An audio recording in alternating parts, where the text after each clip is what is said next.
Hello. My name is S.K. Williams, and today I would like to talk to you about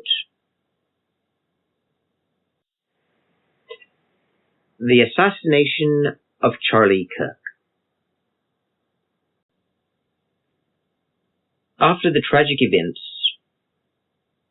involving Charlie Kirk and his assassination, many have begun going to church. This is because even though Charlie Kirk was understood as a MAGA Republican and a political figure, albeit not an office holder,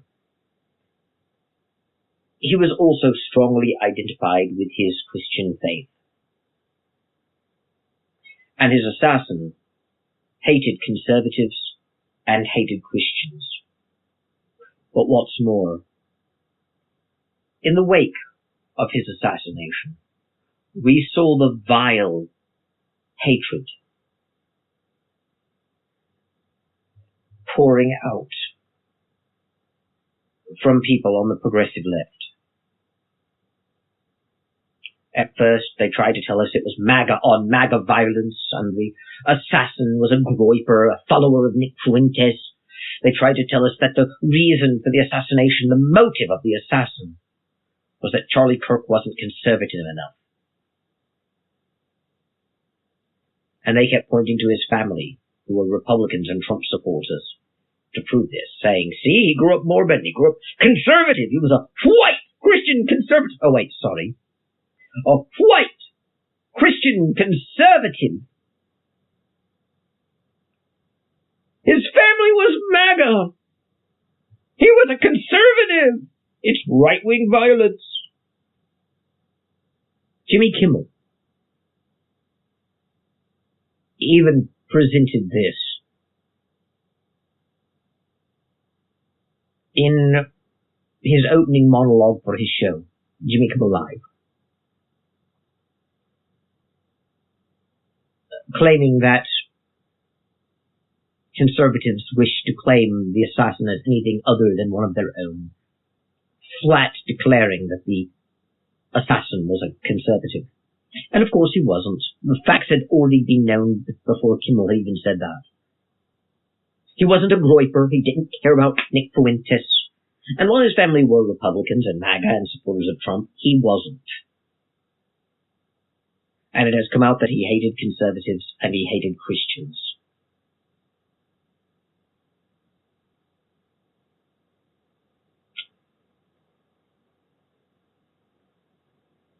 And then they shifted to trying to get us to be sympathetic to the assassin, as they always do, and how romantic it was that he wrote these letters to his transgender lover. How beautiful. How touching. They don't want us to see the assassin as evil.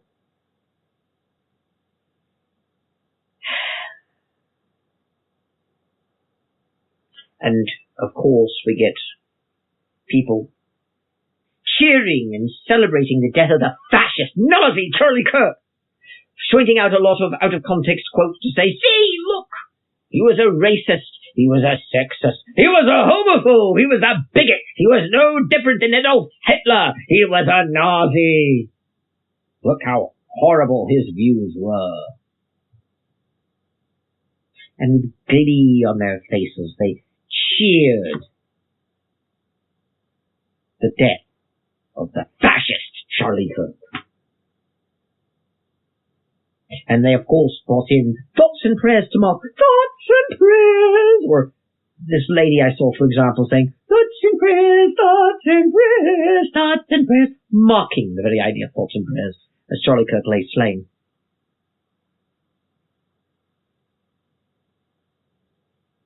The self-declared skeptic community was either silent or on the side of the cheering, with some early engagement being on the cheering kind and the other engagement being, oh, the assassination was terrible and we condemn it.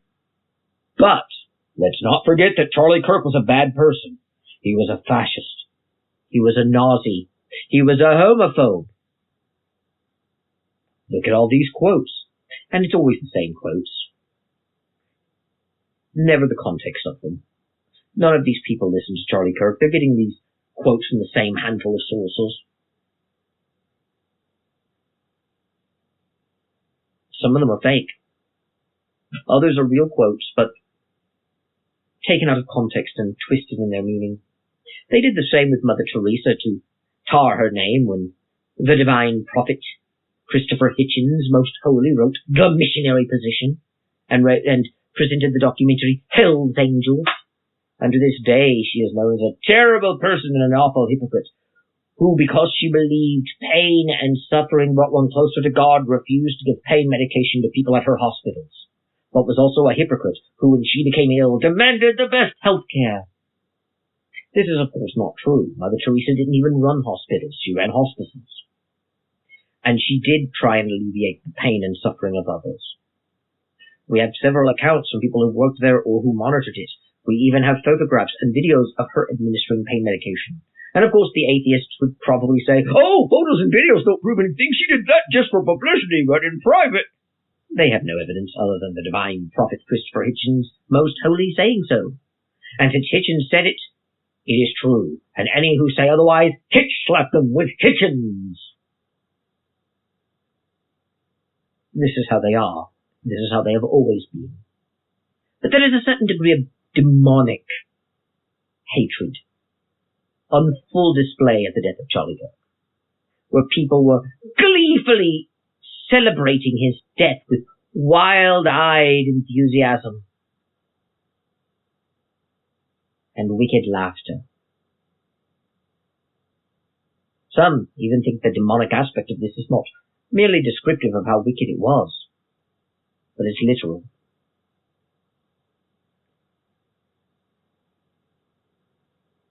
Which is why it is ironic.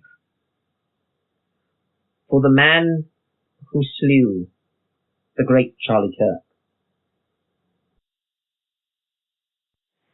has sown the wind and reaped a whirlwind. Incidentally, that is a quote from Hosea. For you see, we now have a new term, the Charlie Kirk effect, where after a major tragedy has occurred like this, where a figure known for his deep Christian faith is slain, and he is mocked mercilessly for it, or we are reminded how awful a person he was and how much of a fascist he was, people's response to seeing the overflow of joy from the left, the secular left, the compassionate left, full of empathy and kindness, cheering his death, have begun distancing themselves from the left. Some will, of course, still consider themselves left-wing or liberal, but are still appalled by this behavior, and others are nudged out of the left onto the right. And we even see a large surge in church attendance. I have said this before, but Charlie Kirk's organization that he founded at the age of 18 was Turning Point USA.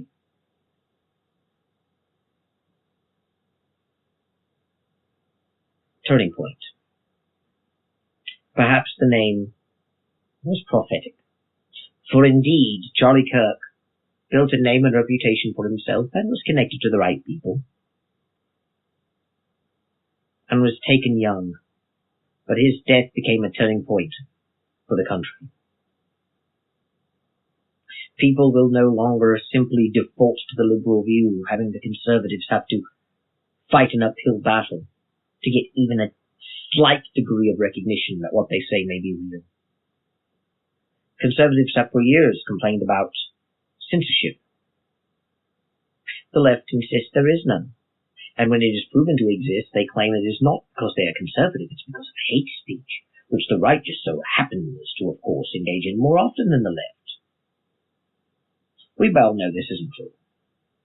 Over on YouTube, for example, an atheist channel, Scarlet the Atheist, a couple of years ago, made a hate video aimed at me.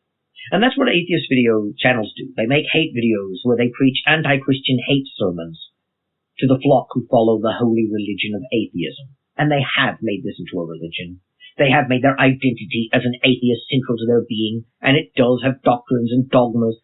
Every time you talk to one of these clowns about how religion is fiction and you're delusional for being religious, those people will always use exactly the same arguments that come from exactly the same sources, telling us that they merely lack belief in a God, nothing more, and have nothing in common but a lack of belief in a God. It means nothing. Especially when they call themselves like-minded individuals. But anyway, I left some comments on a video where she attacked the Bible as sexist because Eve was the one that sinned. I pointed out how irrational her arguments were, and she tried in the comment section to destroy me using fact and logic atheism. And I didn't have any of it. I pointed out that everything she's saying came from other atheists. I've had the conversation before. I know how the conversation with her would go, and I gave her a list of slogans atheists would use, and I told her how I'd countered some of them. So she did a video of me where she brought up that I had said atheists use scripts, and she did it with a sing-songy voice, and she mocked and ridiculed me. But she never really addressed my point that atheists use scripted dialogue like a typical bully. She brought up that I accuse atheists of that, but she never actually addressed why I said that. She acted like it was just me making an accusation that I had no evidence for. Then she accused me of doing the Gish Gallop, and how I was obsessed with her, and I had an imaginary conversation with her in my head, because she lives rent-free in my head. The real point to it was that she doesn't live rent-free in my head. I know everything she's going to say in advance, not because I'm imagining it because I'm obsessed with her, but because nothing she said was original. And I've had this conversation with atheists before, and atheists like her are not free thinkers like they say they are. They just quote the same arguments over and over and over again. And of course, you can't really show evidence that our atheists argue with slogans and have their own dogmas without quoting them. But she took every time I quoted an atheist slogan as a totally separate, unrelated argument and accused me of doing the Gish Gallop, which is supposed to be when you're trying to win by attrition by throwing out multiple arguments, hoping your opponent can't keep up. When really I just made one observation there, and that observation was, she's not saying anything original. I know how she'll respond to everything I say, and she won't listen to my actual arguments. After all, for years I've pointed out that when I use the term the holy religion of atheism, I'm actually not calling atheism itself a religion. I'm calling the secular humanist beliefs of modern atheists a religion that they hide behind saying, I'm just an atheist, I just lack belief. Because they won't admit what they really are. They won't admit that they're following secular humanism, or if they do, they'll say, but not all atheists do! Which means nothing when the majority of them you're talking to do, and they belong to organizations. It's ridiculous. But the point I'm making here is a little different. You see, I made a response video to Scarlet the Atheist. Scarlet the Atheist, who does nothing but attack Christians and spreads hatred for Christians. In every single video, repeating arguments she got from the Freedom from Religion Foundation, from the American Atheists, who, by the way, hate each other, but that's beside the point, who quotes arguments from the American Humanist Association and its offshoot organizations like the Secular Student Alliance and other groups like that. She's quoting other atheists. She doesn't have a single original argument, but every argument is anti-Christian hate. She's telling us Christians are irrational, Christians are delusional, Christian beliefs don't make sense, Christians are unjust, Christians are evil, Christians are immoral, yada, yada, yada. You get the idea. You've heard them talk. YouTube did not do a thing to her. When I responded to her hate and her lies about me, YouTube threatened to delete my channel, and I had to take my response video down. She won, by the way. She had the last word in the argument. She ridiculed me. She pointed out that I did the Gish Gallop. She pointed out that I made an accusation I couldn't back up. I deserve ridicule. She won. But she won because I couldn't fight back, because I was chained.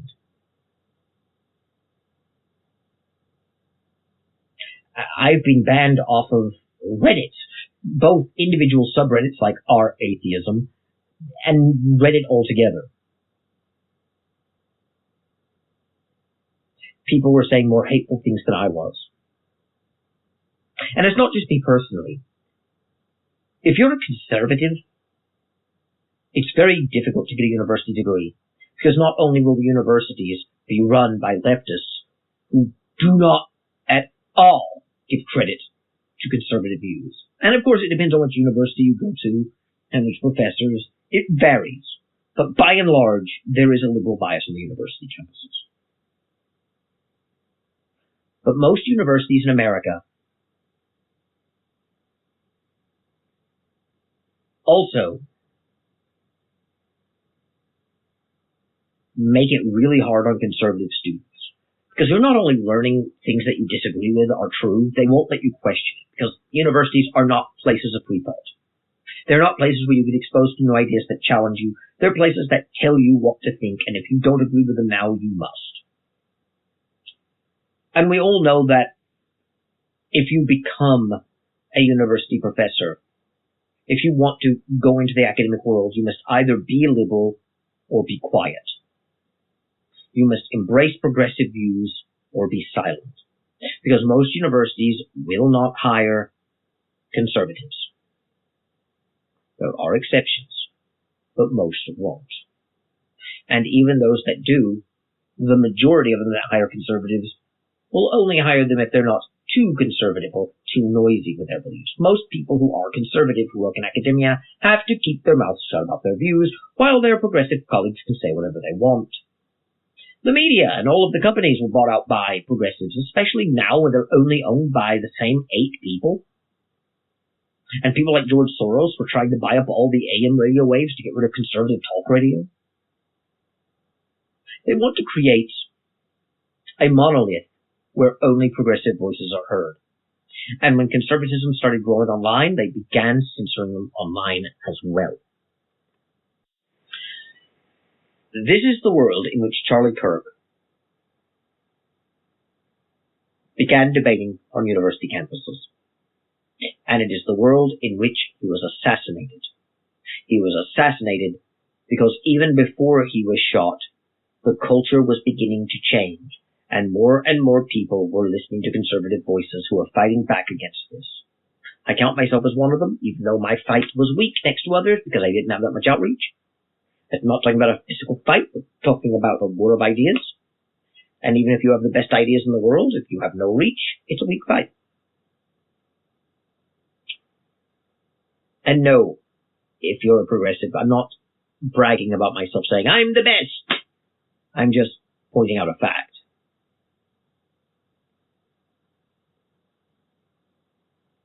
But you will notice that as right-wing thought grew online, so did online censorship.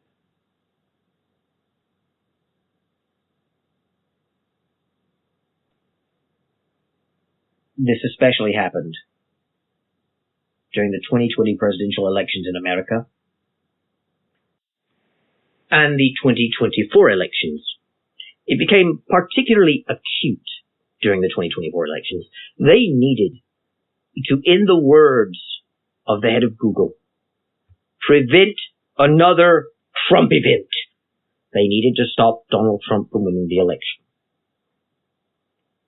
He won, of course. He won all 7 swing states. And he won the popular vote. People are already tired of woke entertainment and the social engineering from the progressives. But it's obvious that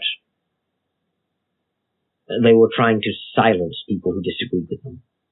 Which is what makes it hilarious that now they're claiming President Trump is taking away free speech and ripping up the First Amendment because Jimmy Kimmel got fired from a late-night talk show for lying to the American people about Charlie Kirk's assassin being a right-winger and MAGA, and how people on that side, it's a bad week for MAGA because they're trying desperately to say the assassin was anything other than one of their own. That was disgusting. That was hateful. That was not funny. But above all, it was a lie, and according to FCC regulations, you can't just throw false information like that on the airwaves. Jimmy Kimmel should have known better. But he thought he was untouchable, because until recently, progressives were untouchable.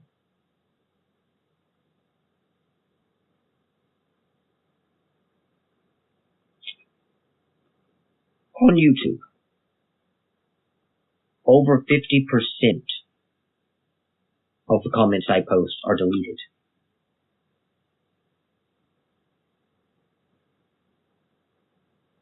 I have to monitor the videos I put over there.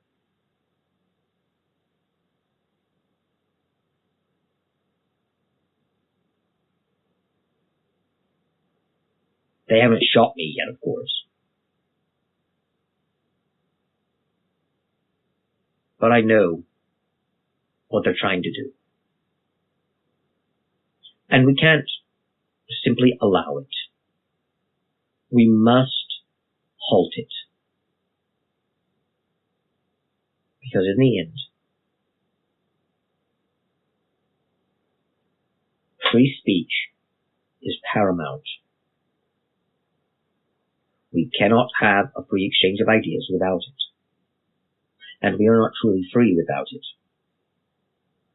And the powers that run the world, from Davos, Switzerland, who want to rewrite the world into a single monolithic culture, under a single globalist governmental system, hate free speech. This is why the bought and paid for politicians in several countries, including right here in the United States of America, wish to dance around the subject, claim we have free speech, while implementing laws that abolish free speech. Like Tim Walz, who said that we have free speech, but hate speech isn't free speech. And who, of course, gets to decide what is and is not hate speech but him. Look at the UK, which abolished free speech, which it had for 800 years, and now look at it. And let's face it, it's obviously being applied unevenly. They claim that you can't say things that are offensive, but do they ever punish the National Secular Society? Do they ever punish atheists in general for mocking and denigrating Christians? Of course not. Or if you denigrate religion in general, you probably won't get arrested. But you definitely won't if you mock Christians.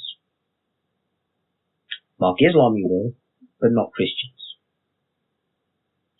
No atheist has ever gone to prison for making fun of a Christian in modern Britain in the 21st century. Christians have gone to jail for simply street preaching or mentioning Jesus on a Facebook post.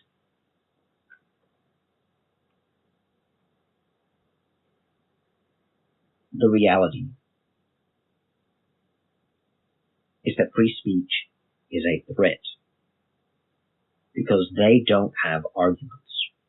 Just like the atheists I've argued with for years don't have arguments. They just try and push it onto the person they're arguing against and say, you alone are making the claims. You have the sole burden of proof. They say that about the existence of God, but also everything else. Atheists have no arguments. They have insults.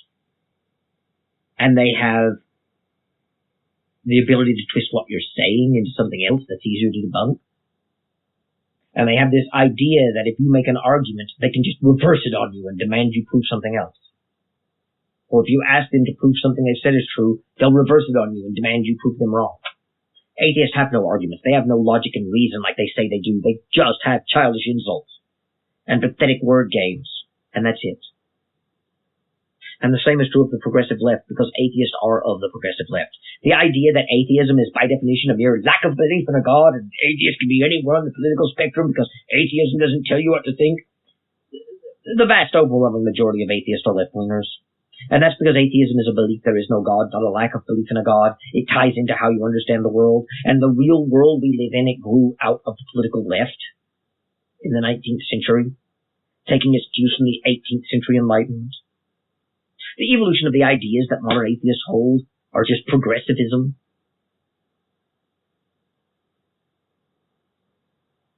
And the progressives use exactly exactly these tactics. And it's time we stop allowing them to do so. It's time we celebrate that people are going back to church. It's time we stop allowing people to make Christians a laughingstock and make people ashamed of being Christians.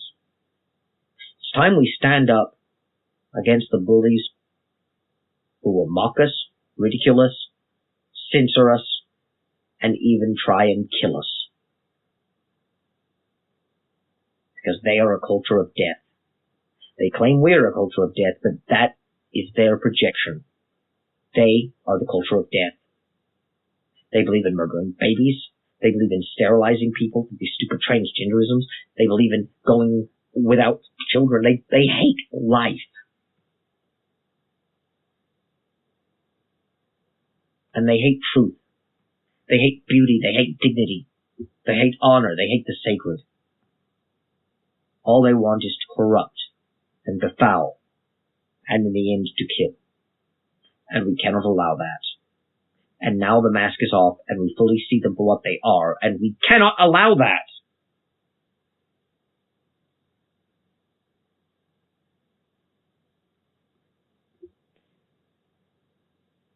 We have to fight against the people who want to kill us. And we have to love them and forgive them of their trespasses. Forgiveness does not mean allow them to kill us. Turn the other cheek doesn't mean that either. Jesus himself said to his disciples to buy swords to defend themselves. We're allowed to defend ourselves. But remember, these people are victims of demons, be they psychological demons created by this bizarre culture of death and the social engineering of the left, or literal demons. And likely it's possibly both working together in tandem.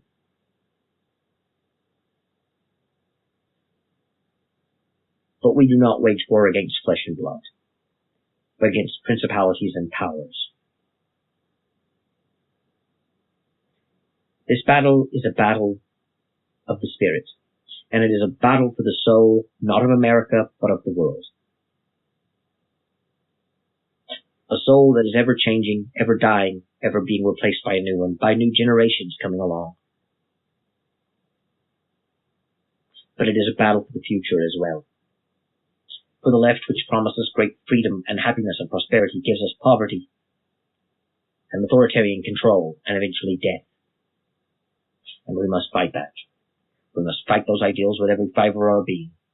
And the best way to do so is to turn back to God. So I am glad that people are returning to church. I shall take my leave of you now, as I have not much else to say. So thank you, God bless, and goodbye.